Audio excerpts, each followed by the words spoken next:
Welcome back to my channel First Aid for Mental Health. I am Dr. Fauza Shamshad, an international life coach, your friend, mentor and guide. तो आज हम बात करने वाले हैं how to manage emotional injuries. किस तरह हम अपनी इमोशनल इंजरीज को मैनेज कर सकते हैं। आपने पिछले लास्ट एपिसोड्स में सुना होगा कि कैसे इमोशनल इंजरीज हमको नुकसान पहुंचाती हैं और किस तरीके से वो हमारी हेल्थ पर भी इफेक्ट डालती हैं। और हम if we don't check them, if we don't do something, if we don't provide first aid for them, तो they become a serious illness, तो वो ज़्यादा बड़ी परेशानी में बदल जाती है। तो आज हम जानेंगे कि किस तरीके से कौन सी प्रैक्टिसेस अपने लाइफ में लाके, अपने थॉट प्रोसेसेस में लाके हम इन इमोशनल इंजरीज से बच सकते हैं। तो इस सिनेरियो में पहली चीज़ है सेल्फ एस्टीम। जिन लोगों की सेल्फ एस्टीम बहुत हाई होती है उनको ये इमोशनल इंजरीज नहीं होती हैं। Their interpretations of the things of situations are positive and they don't over indulge themselves in putting harm. Means वो अपने आप को खुद इन इमोशंस से इतना हार्म नहीं पहुंचाते हैं, क्योंकि परेशानियां, इमोशनल हर्ट्स हर किसी की लाइफ में आती हैं। बट जिन लोगों की सेल्फ एस्टीम हाई होती है तो वो आगे बढ़ जाते हैं। दे डोंट स्टिक, वो उसी जगह स्टक नहीं रहते हैं। तो अपनी इमोशनल इंजरीज से बचने के लिए और अपनी सेल्फ एस्टीम को हाई रखने के लिए हम 6 चीज़ें प्रैक्टिस कर सकते हैं। और अगर हम इनको कर सकते हैं तो क्योंकि हाई सेल्फ एस्टीम सिर्फ प्रोटेक्शन ही नहीं है, ये हमारी एक कहना चाहिए लाइफ का इंजन है कि हमारी स्पीड को, हमारी ग्रोथ को 10x कर देता है। क्योंकि हम सब जानते हैं कि जिन लोगों को सेल्फ एस्टीम हाई होता है तो उनका कॉन्फिडेंस लेवल भी अलग होता है, उनका सेल्फ इमेज भी बहुत अच्छा होता है, उनकी सेल्फ वर्थ भी बड़ी अच्छी होती है। तो but it start with self esteem कि हम अपने नज़रों में अपने आप को कैसा देखते हैं, अपने आप को कैसा सोचते हैं, दैट इज मोस्ट इम्पॉर्टेंट। तो उसके लिए सबसे पहली चीज होती है प्रैक्टिस लिविंग कॉन्शियसली।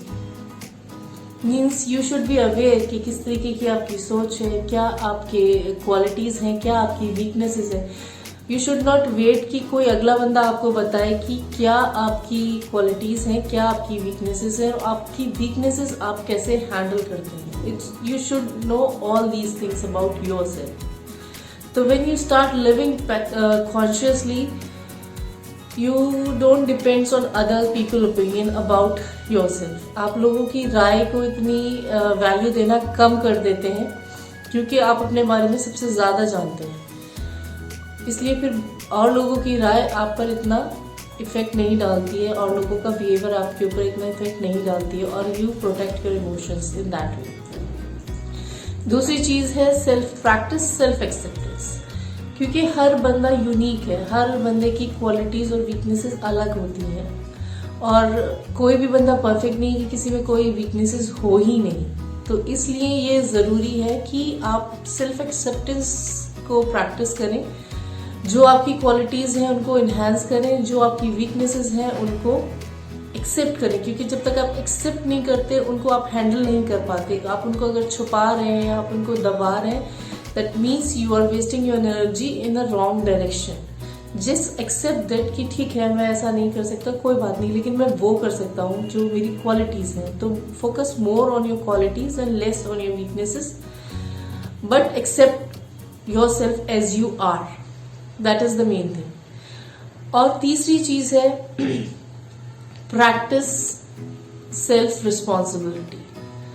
ये बहुत इंपॉर्टेंट फैक्टर है किसी भी एरिया ऑफ लाइफ में। अगर यू नो कि ये मेरी जिम्मेदारी है और मैं ही इसको ठीक कर सकता हूँ, तो your attitude towards that problem, towards that thing is different rather than when you are in the phase of blaming कि उसकी वजह से ऐसा हो गया, उसकी वजह से ऐसा हो गया, ऐसा ना होता तो वैसा हो जाता।